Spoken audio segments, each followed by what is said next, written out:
Estamos de volta com o programa Casa Decor. O assunto de hoje é condomínios, como constitui um condomínio, administração de um condomínio.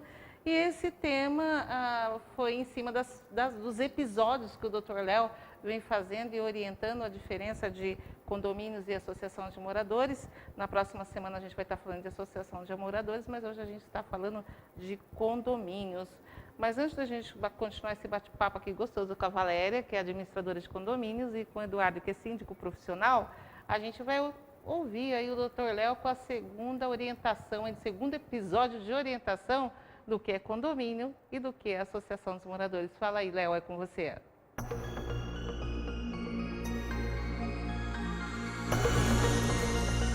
Olá, damos início à continuação do nosso quadro Construção e seus Direitos. Continuação também da nossa série com o segundo episódio hoje, falando das diferenças de condomínio e associação. Que tal começarmos falando sobre Receita Federal, sobre as declarações referentes ao condomínio e à associação?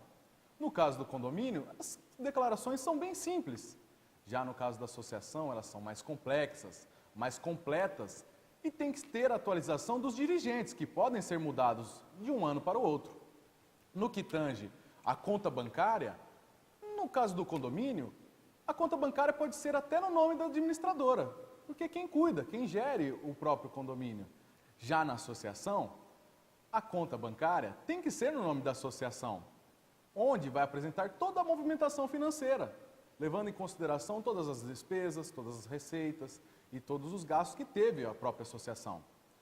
Quanto ao direito de ir e vir, o condomínio pode obstar o direito de ir e vir de pessoas que não são condôminas, pode barrar.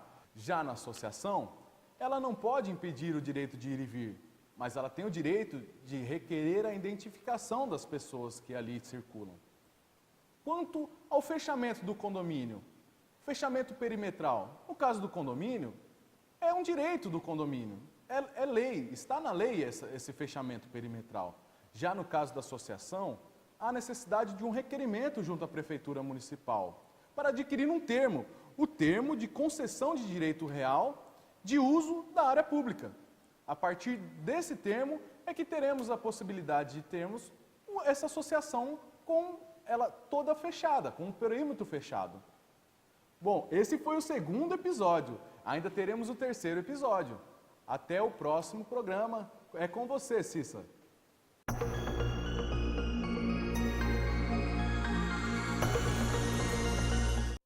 Doutor Léo aí orientando os nossos telespectadores na área jurídica, que é importantíssimo também, né? A gente está com o administrador, o síndico profissional e também com o advogado orientando no mesmo assunto. Até queria aqui em cima, né, que a gente estava aqui vendo as dicas do Léo, que vocês fizessem um comentário no que entrou, que o Léo falou na sua área e o que entrou na sua área, pode ser? Pode sim. Começar com você, Valéria? Vamos embora. O que você achou do que ali, a gente até comentou que ia falar um pouco mais, aprofundar nessa parte legal, né?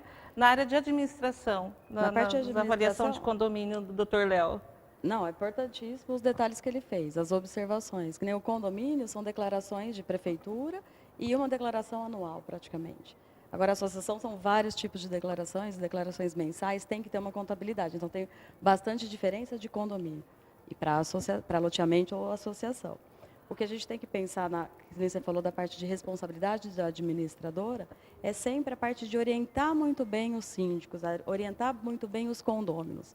Porque pensa você cuidando de um condomínio, que às vezes eu falo sempre que condomínio é uma empresa, no condomínio não é somente um condomínio, é uma empresa que você tem vários sócios. Sócios seriam os condôminos. Então, você tem que ensinar para o síndico, orientar o síndico a fazer tudo dentro de uma legislação. Ter sempre um apoio de um departamento jurídico, que nem no meu escritório eu tenho um departamento jurídico, que qualquer dúvida está ali orientando sempre, tem alguma coisa nova saindo de lei, está sempre nos orientando e a gente transferindo, passando essas orientações para o síndico. E a parte de administradora, de responsabilidade, é a transparência, que eu acho que é a primeira coisa. Se um condomínio quiser ver uma prestação de contas, ele tem todo o direito. A gente, às vezes, só fala assim, em reuniões, fala assim, olha, só agenda um horário para poder te atender melhor. Mas se chegar, é só pegar um movimento, está ali, às vezes até o movimento está com o conselho, ou está dentro com o síndico, analisando, finalizando prestação de contas. Então, assim, tem que ser muito transparente, não tem o que... pelo menos a minha administração, se qualquer condômino chegar para pedir uma verificação, é conversado, é mostrado aberto o que está acontecendo dentro do condomínio, né? Tem que ser muito transparente, sabe? Eu falo isso para os meus síndicos, a gente acompanha isso no dia a dia. E quando você mostra para os condôminos que está aberto, os condôminos acabam ficando mais tranquilos. Porque imagina eles... o volume de dinheiro que tem ali para administrar, tem que ter um planejamento também para ser administrado, porque cada condômino tem vontade de algo naquele momento. E também tem a questão também, é meio delicado tocar no assunto, mas existe a inadimplência também, que às vezes dificulta a administração. Esse trabalho eu tenho feito assim com bastante carinho, porque assim a minha advogada ela sempre orienta assim, Valéria, é melhor uma boa negociação. Liga primeiro, manda uma cartinha. Então a gente até brinca no escritório, fala, hoje é o dia do condomínio tal.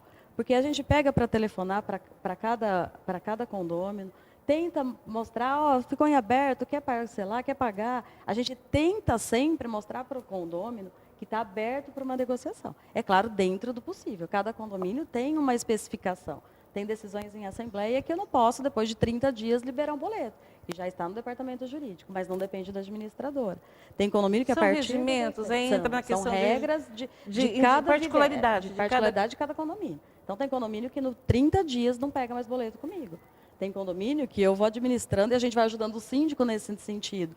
Fala, não, é um condomínio que sempre pagou, está passando. Não, então coloca para... Sempre com os juros e multa.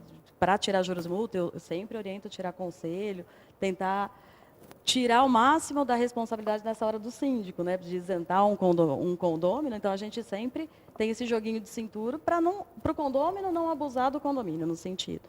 Mas tem dificuldades que a gente hoje vê. Então, agora, assim, o regimento, desculpa, te cortei, mas o regimento, ele também passa por um crivo de uma assembleia, né?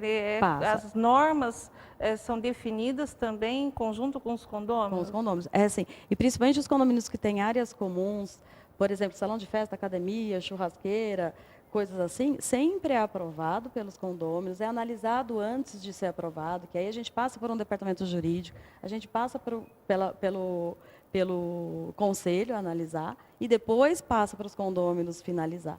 Nós fizemos entrega, teve uma incorporadora que entregou um condomínio. Antes de entregar, nós já sentamos, já analisamos as experiências que a gente já tem, com molde de outros, dentro de uma análise jurídica para não ter problema futuro. E aí passamos primeiro para o conselho, junto com o subsíndico, e lá no caso é o síndico profissional.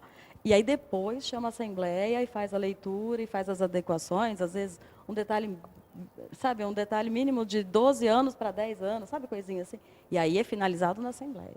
Até porque as coisas estão mudando, né? As regras, às vezes tem, né, algumas adaptações necessárias. Né? Mas a gente sempre orienta a ser um pouco mais justo, sabe? Porque se a gente cede um pouco, a gente vai ter um pouco mais o síndico, porque vai ficar a história do condomínio, né? Quando da parte legal, né, que a gente comentou bastante, o síndico ele tem que ter uma preocupação muito grande com essa parte.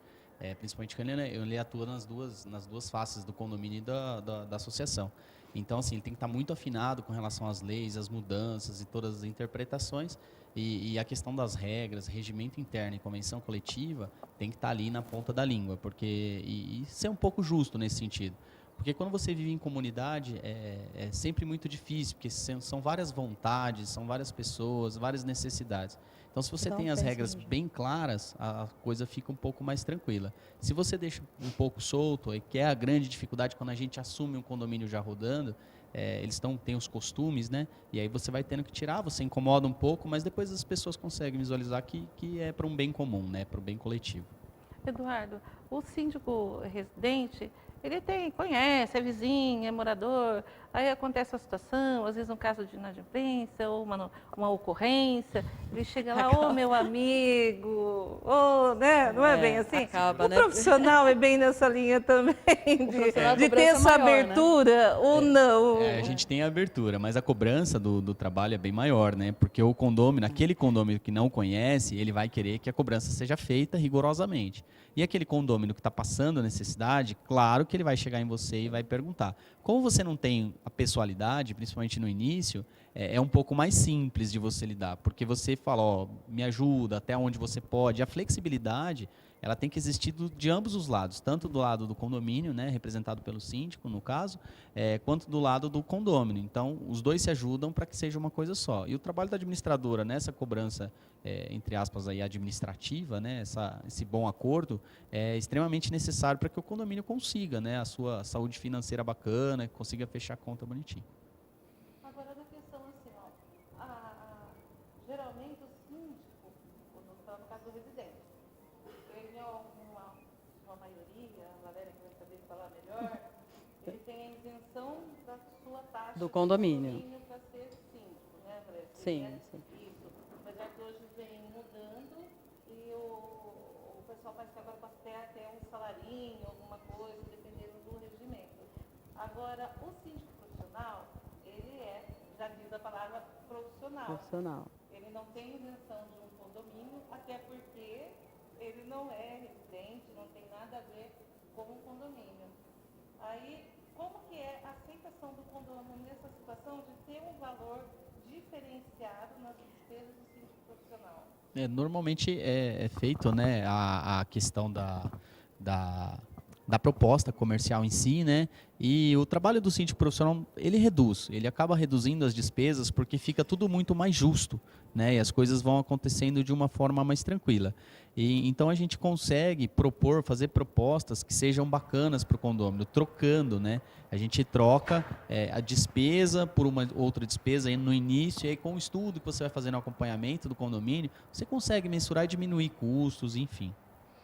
A gente teve um probleminha técnico aí, talvez o pessoal de casa não ouviu o meu áudio, mas eu vou só repetir a pergunta, apesar que eu ouvi a sua resposta, que foi a vantagem, né, em questão de remuneração do síndico profissional, né, que tem um valor agregado um pouquinho maior, e a dispensa de isenção, né, a isenção de um condomínio.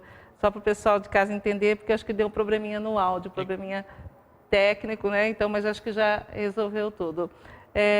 Nós vamos agora fazer um breve intervalo, aí já sana de vez aqui esse problema técnico, a gente volta já já.